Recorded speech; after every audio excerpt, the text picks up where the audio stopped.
ഈ ഒരു ഫ്രൂട്ടിൻ്റെ പേരാണ് മൂട്ടിപ്പഴം. ഇത് പ്രധാനമായിട്ട് കാണുന്നത് കേരളത്തിൻ്റെ വനങ്ങളിലും ഒറ്റപ്പെട്ട ചില പ്രദേശങ്ങളിലൊക്കെ കണ്ടുവരുന്നുണ്ട്. എന്നാലും കടകളിലോ ഫ്രൂട്ട് വാങ്ങുന്ന സ്ഥലത്തൊന്നും ഈ ഒരു പഴം കാണാറില്ല. അതൊരു കാട്ടുപഴമാണ്.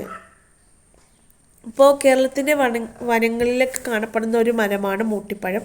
പഴം മരത്തിൻ്റെ മൂട്ടിലും കായ്ക്കുന്നത് കൊണ്ടാണ് ഈ ഒരു പേര് വരാൻ കാരണം. മലയണ്ണാന്, കുരങ്ങ്, കരടി തുടങ്ങിയ ജീവികളുടെ ഇഷ്ടഭക്ഷണം കൂടിയാണ് മൂട്ടിപ്പഴം. മൂട്ടിക്കായ് പൈൻ എന്നും ഈ ഒരു വൃക്ഷത്തെ അറിയപ്പെടുന്നു. കട്ടിയുള്ള തോട് പൊളിച്ച് അകത്തുള്ള ജെല്ലി പോലുള്ള ഭാഗമാണ് ഭക്ഷിക്കുക. ഡിസംബർ മുതൽ ജനുവരി വരെയാണ് പൂക്കാലം. മരം നിറയെ ഫ്രൂട്ട് ഉണ്ടാവുന്നതാണ് മൂട്ടിപ്പഴം. പ്രധാനമായിട്ടും അതിൻ്റെ തടിയിൽ തന്നെയാണ് ഫ്രൂട്ട് ഉണ്ടാവില്ല. ചില്ലയിൽ ഉണ്ടാവുന്നത് കുറവാണ്. കാട്ടുപ്രദേശങ്ങളിലാണ് കാണുന്നത്. 2-3 വർഷത്തിനുള്ളിൽ തന്നെ മരം നിറയെ ഫ്രൂട്ട് ഉണ്ടാവും.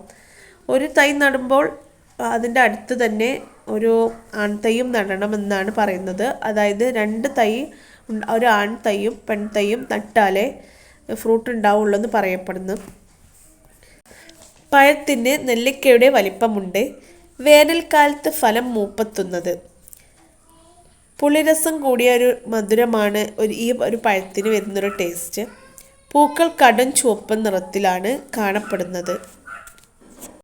മരത്തിൻ്റെ തടിയിൽ വളരുന്ന കൂട്ടങ്ങളായി ക്രമീകരിച്ചിരിക്കുന്ന നീളമുള്ള തണ്ടുകളിലാണ് പൂങ്കുലകൾ കാണപ്പെടുന്നത്.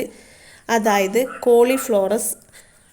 ആൺപൂക്കൾ തടിയിൽ എല്ലായിടത്തും കൂട്ടമായി കാണപ്പെടുന്നു.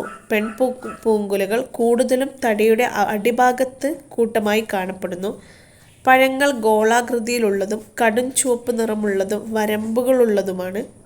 പഴങ്ങൾ പൂർണ്ണമായും പാകമാകുമ്പോൾ പുളി രസം കൂടിയ ഒരു മധുരമാണ് ടേസ്റ്റ് ചെയ്യാനായിട്ട് പറ്റുന്നത്. ഇപ്പോൾ ഇതിൻ്റെ തൈ ഇപ്പോൾ നഴ്സറികളിലൊക്കെ വന്ന് തുടങ്ങിയിട്ടുണ്ട്. നല്ല മധുരം, പുളിയോട് കൂടിയൊരു മധുരമാണ് വരുന്നത് ഈ ഒരു പഴത്തിന്. ഇതിൻ്റെ മരത്തിൻ്റെ തടിയിലാണ് പ്രത്യേകിച്ച് ഇങ്ങനെ തിങ്ങി നിറഞ്ഞുകൊണ്ട് ഇങ്ങനെ ഫ്രൂട്ട് ഉണ്ടാകുന്നത്. ചില്ലകളിൽ അത്ര വലിയ ഫ്രൂട്ട് ഉണ്ടാകുന്നില്ല. അതിൻ്റെ താഴെ തടിൻ്റെ താഴെ ഭാഗത്ത് മുതൽ മുകൾക്ക് വരെ ചില മരത്തുമ്മൽ ഫ്രൂട്ട് കാണാനുണ്ട്. അധികം കാട്ടുപ്രദേശങ്ങളിലൊക്കെ തന്നെയാണ് ഈ ഒരു മരം ആദ്യമായിട്ട് കാണുന്നത്. ഇതിൻ്റെ പൂക്കൾ കാണാനൊരു പ്രത്യേക ഒരു ഭംഗിയാണ്.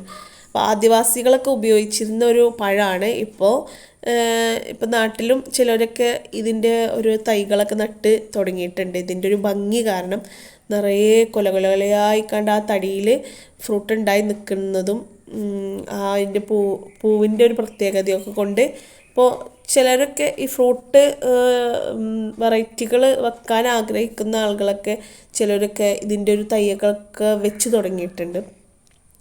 അപ്പോൾ നല്ലൊരു മധുരം ഉണ്ടെന്നൊന്നും പറയാൻ പറ്റില്ല. ഒരു പുളി രസമുള്ള ഒരു മധുരമാണുള്ളത്. പിന്നെ ഇതിൻ്റെ പൂവ് ഇങ്ങനെ ആ തടിയിൽ നിറയെ ഇങ്ങനെ പൂത്ത് നിൽക്കണമെന്ന് കാണുന്ന വേറൊരു ഭംഗിയാണ്. അപ്പോൾ ഈ മൂട്ടിപ്പഴം ചിലവരൊക്കെ ഇഷ്ടപ്പെടുന്നവർക്ക് വെക്കാം. എല്ലായിടത്തും ഒരുപോലെ ഉണ്ടാകുന്ന ഒരു ഫ്രൂട്ട് തന്നെയാണ് ഈ മൂട്ടിപ്പഴം എന്ന് പറഞ്ഞ ഒരു കാട്ടുപഴം എന്നൊക്കെ പറയും. അങ്ങനെ കാട്ടിലുള്ള ഒരു പഴം തന്നെയാണ് ഈ മൂട്ടിപ്പഴം എന്ന് പറയുന്നത്. ആദ്യമൊക്കെ കാടുകളിൽ മാത്രം കണ്ടിരുന്നത് ഇപ്പോൾ നാട്ടിലേക്കും ചിലർ പ്ലാന്റ് ചെയ്തതോടു കൂടിയാണ് മൂട്ടിപ്പഴം ചെറുതായിട്ടെങ്കിലും ഒന്ന് കുറച്ച് പ്രചാരത്തിൽ വന്നത്.